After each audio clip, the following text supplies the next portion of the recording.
Last January, 2012, I made a list of 52 films I decided I wanted to see. Many of them I only heard of because they appeared on different lists of the 10 best movies of 2011. Now it's December 2012, and I've had 12 months to see the film. I'm finally ready to make my 10 best movies of 2011 list. Of the 52 movies on that list, I managed to see all but 4. Mostly on DVDs from Netflix. So I should say that the 4 I haven't managed to see are The Tiniest Place, Historias Extraordinarias, the autobiography of Nicolae Ceausescu, and You Are All Captains. My 10 favorite movies of 2011 were The Kid with a Bike, A Separation, Take Shelter, Drive, Melancholia, Tree of Life, Moneyball, The Descendants, Inside Job, Tinker Tailor Soldier Spy. Then there were 10 other really good movies. Let's call them runners-up. Lorna's Silence, Contagion, Margin Call, Poetry, Tiny Furniture, Aurora, The Artist, Margaret, The Ides of March, The Trip.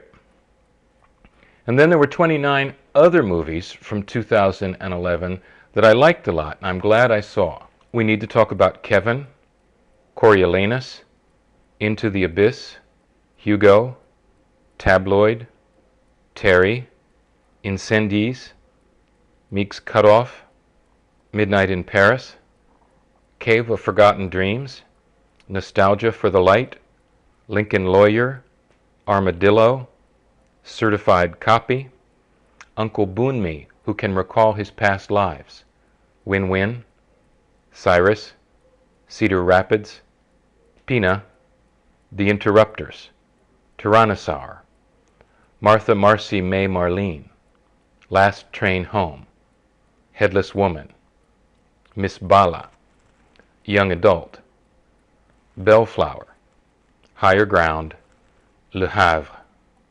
I'd also like to mention 3 other movies that made really strong impressions on me. I saw them this year, but they aren't from 2011.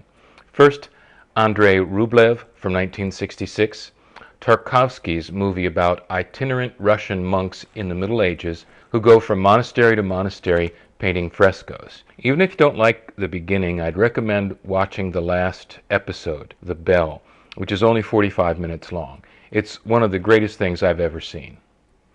The Windmill Movie from 2009 is a documentary about a filmmaker named Richard P. Rogers, who tried, without success, for 30 years to make a film about himself.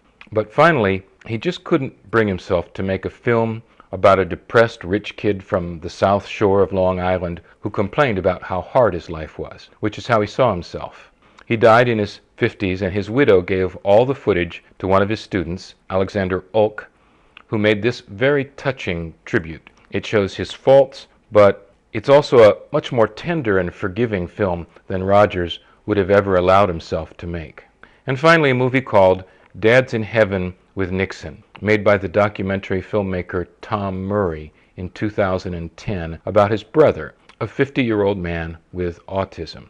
I have a son with autism, and I think I like the movie because I could see so much of my son Daniel in the portrait of this man. His way of speaking, his strange quirks, his devotion to rigid routines that's both frustrating and endearing. That's the end of this video. I won't spend any more time on it.